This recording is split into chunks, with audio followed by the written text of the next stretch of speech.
नमस्कार साथियों, मैं हूं आपकी अपनी प्राची अधिकारी। दोस्तों, आज मैं आपको अपने दिल की बात कहने आई हूं, जो बात मुझे अंदर से बहुत दुखी कर रही है। और आप जानते हैं कि मेरे इमोशंस जो होते हैं वो मेरे अपने, यानी कि ऐसा नहीं कि दूसरों के इमोशंस उनके नहीं हैं, लेकिन मैं कोई ऐसा रटा रटाया नहीं बोलती हूँ। ना ही अगर मैंने कभी कुछ लिखा होगा तो तारीखें लिखी होंगी, या कोई रेशियो या मापदंड कुछ लिखा होगा, या किसी का नाम लिखा होगा जिन्हें मैं भूल जाती हूँ, और इन्फॉर्मेशन आपको सही देने के लिए मैं लिखती हूँ, या मेरे अपने ही शब्द समय की लिमिट करने के लिए, सीमा तय करने के लिए। आज मैं जिस बात से दुखी हूँ ये बात ये है कि मैं देख रही हूँ कि इज़राइल पे जो हमला हो रहा है, और इज़राइल जिस तरह से चारों ओर से शत्रुओं से घिरा होने के बावजूद भी माकूल जवाब दे रहा है, और दुनिया के सिविलाइज्ड देश उसके साथ आ रहे हैं, जो जानते हैं कि मानवता को बचाना और किसी समुदाय के अस्तित्व को बचाना कितना ज़रूरी है। और आज जो इज़राइल के साथ हो रहा है, ये कल को किसी अन्य राष्ट्र के साथ भी हो सकता है। जैसा कि आप जानते हैं कि आईसिस का एक सपना है कि पूरे एशिया पे, संपूर्ण एशिया पे कब्ज़ा कर इसे खुरासान बनाना, खुरासान बनाने के बाद यहाँ से यूरोप पे कब्ज़ा करना, फिर पूरा कब्ज़ा कर अमेरिका पे अपना वर्चस्व कायम कर वहाँ इस्लामिक समूह बनाना है, यानी कि पूरे विश्व पे काले झंडे रख के पूरे देश, पूरे समूचे विश्व को इस्लाम की चपेट में लाना, जो कि मानवता के लिए बहुत घातक सिद्ध होने वाला है।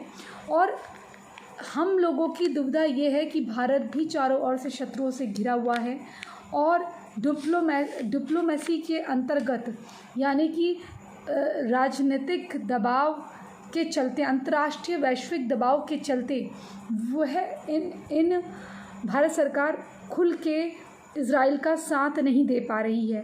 वो ये तो कह रही है कि वह निंदा करती है, यूएन काउंसिल पे ये तो कह रही है कि निंदा करती है, लेकिन एक इतना अच्छा मित्र अगर आपका हमेशा साथ देता है इज़राइल, और उसके लिए केवल आप निंदा के शब्द इस्तेमाल करते हैं, और आपके लिए ये, आपको ये ना चाहते हुए भी करना पड़ता है, तो वो बहुत बुरा लगता है। मैं चाहती हूँ कि इज़राइल को ये पता चले कि हम उसे कितना चाहते हैं। The non Muslims of India loves Israel, और जो गैर मुसलमान भारत के हैं वो भारत से इज़राइल को कितना सपोर्ट कर रहे हैं, और इज़राइल के लिए कितनी प्रेयर्स कर रहे हैं। The non Muslims of India and people, especially the people of India who are Hindus, praying for Israel. ये इज़राइल को पता चले, और पीएम मोदी तक भी ये संदेश जाए कि आज हमें खुल के वैश्विक मंच पे ये बात करने की ज़रूरत है कि हाँ, हमारे खिलाफ़ एक राष्ट्रीय स्तर पर जिहाद चल रहा है, और हमारे हिंदुओं के साथ गजवाए हिंद जो है वो स्मॉल क्वांटिटी पे अटैक करके किया जा रहा है। पहले तो ये होता था कि आप मस्जिदों से हमला करने का एक अनाउंसमेंट करिए, और वहाँ से फिर क्या होगा, वो लोग तलवार और जो भी है AK-47 लेके निकल जाएंगे। लेकिन अब मॉडस ऑफ ऑपरेंडी बदल गई है। अब ये है कि आप किसी गांव में किसी एक के घर में हमला कर दीजिए, उसके घर वालों को मार दीजिए, बाकी लोगों को डरा दीजिए, दहशत का माहौल कर दीजिए। फिर या आप दिल्ली दंगे ही लीजिए कि दिल्ली दंगों में बाहरी विदेशी मुसलमानों का भी इस्तेमाल करा गया, और इन्वेस्टिगेशन एजेंसीज़ की रिपोर्ट कब आई है, और मैंने कब ये कहा था, ये आप ज़रा देख लीजिएगा, आपको पता चल जाएगा। मेरा एक प्रेडिक्शन जो मैंने कहा था कि ये 10,000 और 25,000 रात को जब आते हैं तो 10,000 भी 25,000 लगता है। ऐसा लगता है कि बहुत लोग आ गए, क्योंकि संकीर्णी गली होती है या भीड़ होती है, एकदम से आती है तो ज़्यादा लगती है, और एकदम से इतने सारे लोग जुटाए नहीं जा सकते।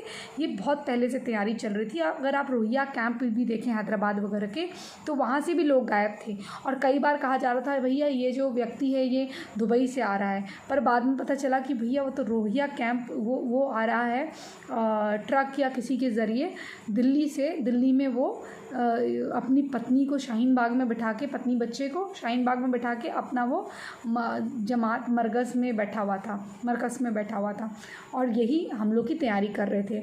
और जैसा कि आपको पता है कि मौलाना साद अभी तक पकड़ा नहीं गया। देखिए दोस्तों, सरकार की कितनी बड़ी मजबूरी है, क्योंकि भारत में जो हिंदू है वो बटा हुआ है। कुछ लोग ऐसे हैं जैसे स्वरा भास्कर जैसे दलाल, जो अली जैसे मुसलमान से चक्कर चला लेते हैं, उसके बाद कलमे पढ़ने के बाद नाम वही रखकर क्रिप्टो मुस्लिम बन के फिरते हैं। क्रिप्टो ये क्या है कि बाहर से हिंदू और अंदर से मुसलमान होते हैं, और ये खूब मुखालफत करते हैं जो भारत की सरकार होती है या जो भी भारत के हितैषी होते हैं, भारत के हित में काम करते हैं या समुदाय के हित में काम करते हैं, उनके ये शत्रु हमेशा बने रहते हैं।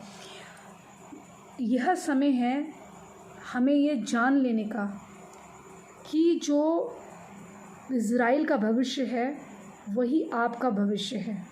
आज इज़राइल अगर हारता है तो वह हार आपकी होगी, और ये केवल हिंदुओं की हार नहीं है, ये जितने भी गैर मुसलमान समुदाय हैं, गैर मुसलमान कम्युनिटीज़ हैं, उनकी भी हार होगी। अगर आज इज़राइल जीतता है तो ये आपका भविष्य तय करेगा कि कल आने वाले वक्त पे आप भी जीत सकते हैं।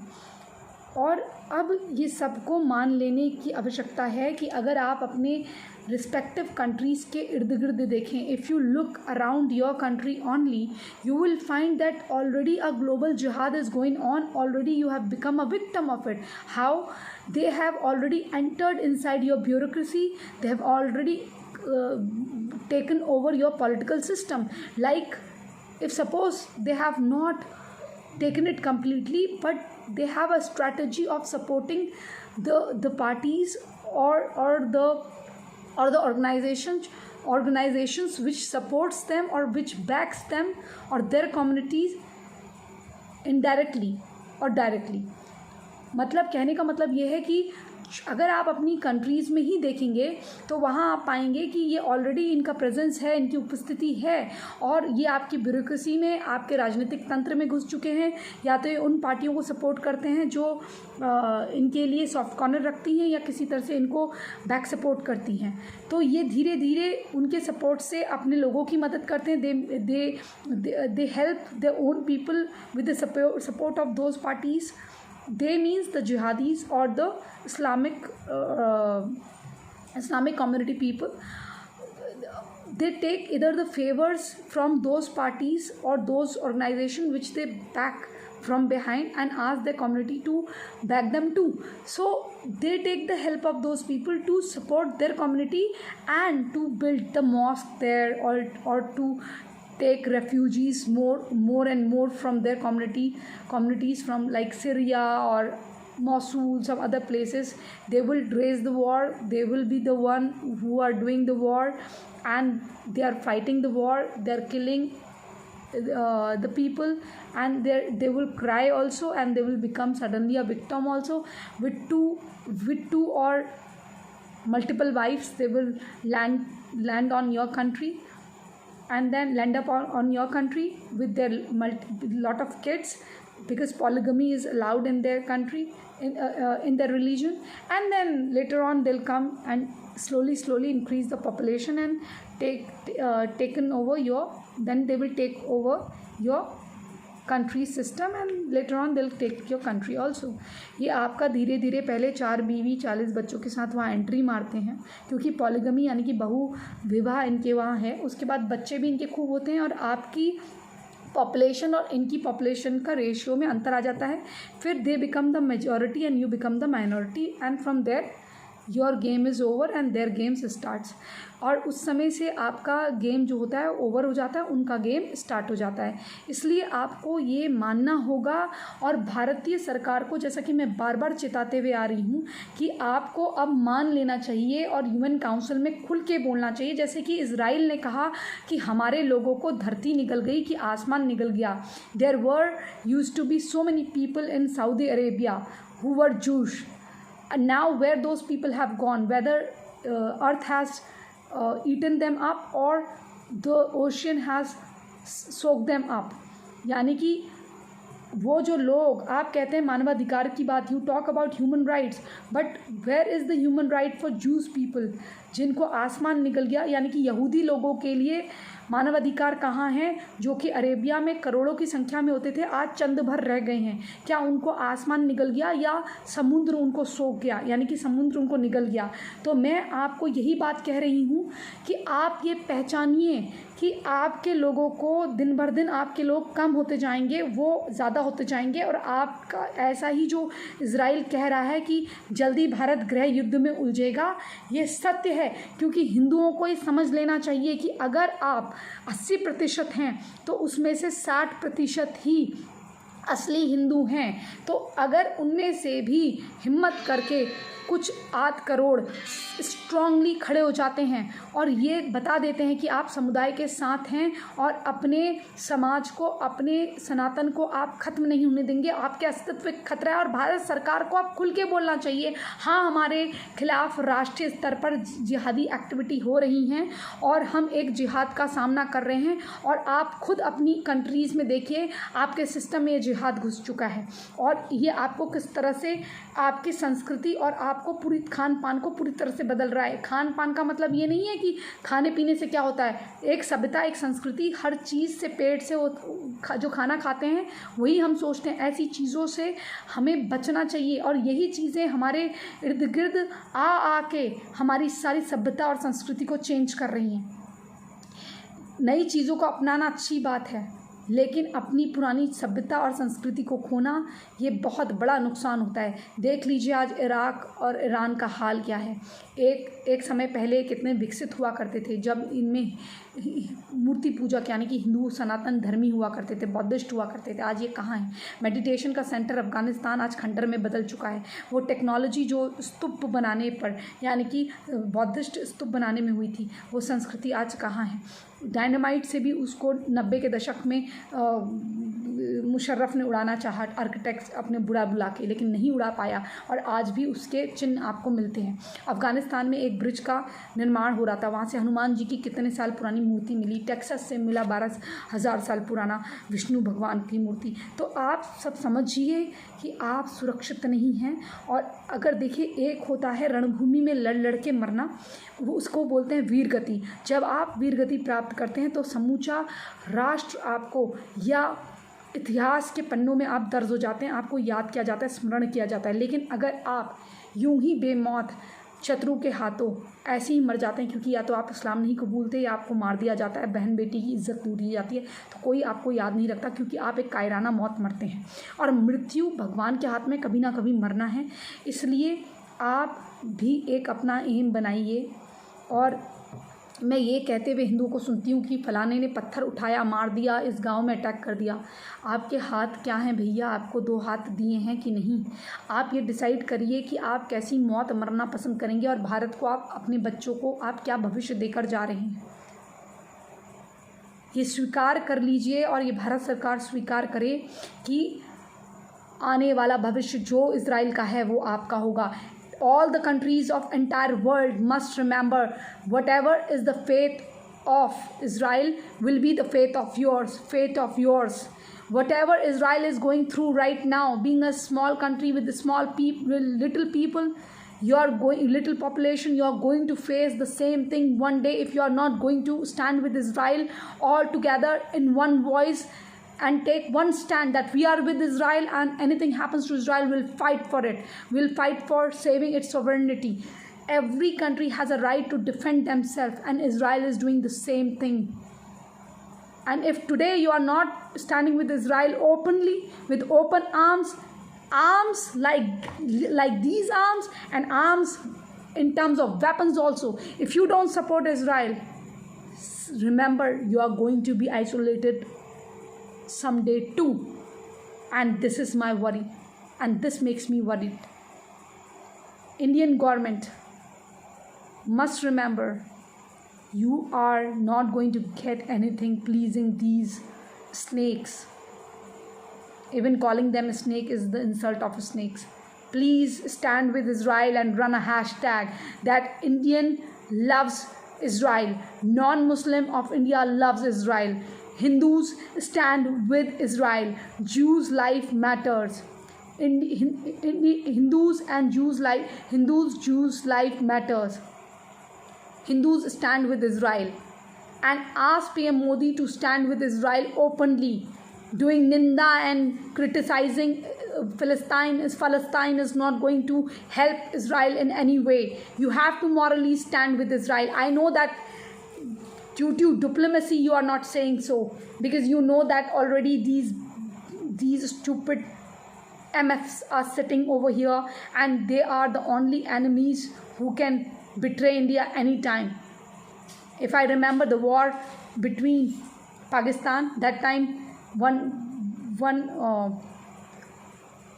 one little unit of Indian military, you know which unit I'm talking about, because I can't say it due to some policies.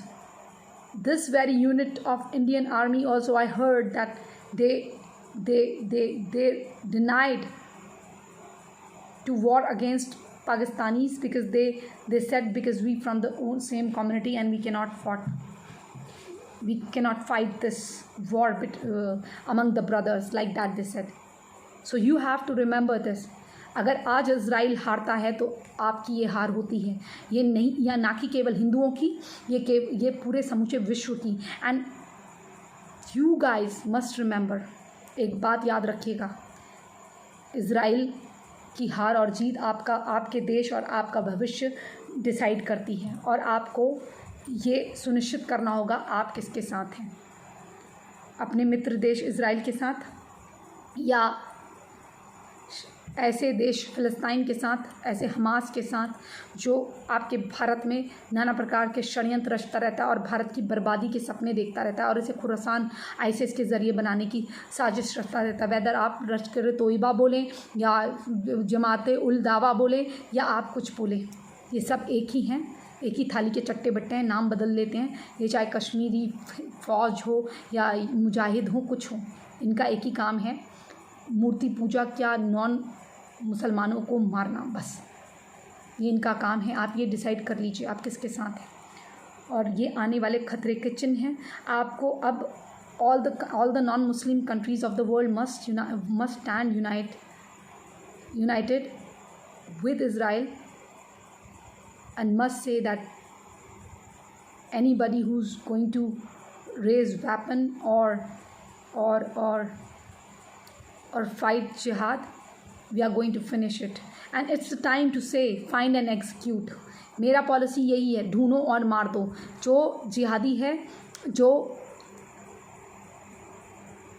सभ्यताओं के खिलाफ है, जो मानव जाति को ख़त्म करना चाहता है, दूसरे लोगों को पनपने नहीं देना चाहता है, और आप सबको यजीदीज़ के समान, आपकी बहू बेटी को यजीदीज़ के समान उनसे बच्चा पैदा कर उनको सेक्सुअल स्लेव यानी कि देह व्यापार का जिस्म फरोशी में लगाना चाहता है, आपकी बेटियों की तख्तियाँ लटकाना चाहता है, उनको बेचना चाहता है, ऐसे जिहादियों को ढूंढो और मार दो वाली पॉलिसी होनी चाहिए. अगर आज हम इज़राइल के साथ खड़े नहीं हुए तो हम अपना वो मित्र मौलिक तौर पे खो देंगे, नैतिक तौर पे खो देंगे, जिसे हमने बड़ी उम्मीदों से पाया है. और अच्छे मित्र कभी नहीं खोने चाहिए. और भारत सरकार को याद रखना चाहिए कि आप अपनी कुछ भी मजबूरी का रोना रोएं, लेकिन आपको स्ट्रांगली इज़राइल के साथ खड़ा होना चाहिए. जिस प्रकार से आपने कहा निंदा करते हैं, ठीक उसी प्रकार से पीएम मोदी को भी चाहिए वह कहें कि हमास एक टेररिस्ट ग्रुप है और हम इज़राइल पे हो रहे हमलों की निंदा नहीं, कड़ी आलोचना करते हैं, और इज़राइल का साथ हम मरते दम तक नहीं छोड़ेंगे, ताकि इन सपोलों को भी, इन सुअरों को भी एक संदेश चला जाए कि हमारे प्रधानमंत्री वाकई में स्ट्रांग हैं और वो अपने दोस्त इज़राइल का साथ देते हैं. और मैं आप सबसे निवेदन करती हूँ कि आप इज़राइल के लिए प्रार्थना करें कि इज़राइल जीते, और इज़राइल के साथ जब बाइडेन जैसा नेता खड़ा है जो पाकिस्तानी मूल के असिस्टेंट को PR को लेके चलता है, कमला हैरिस जो कि कम्युनिस्ट मानसिकता की हैं, वो तक इज़राइल के साथ हैं, तो सोचिए ये वक्त कितना नाजुक है। हमारा मित्र इज़राइल इस समय हमारी और टकटकी लगाए कहीं ना कहीं देख रहा है, और हमारी दुविधा ये है कि हम एक और बांग्लादेश से हैं, बांग्लादेश से के जिहादियों से निपट रहे हैं, एक और इस धूर्त पाकिस्तान से, एक और कहीं से नेपाल के बॉर्डर से हमें पहुंचाए जा रहे हैं लोग, कोरोना के सहित और बीमारियां।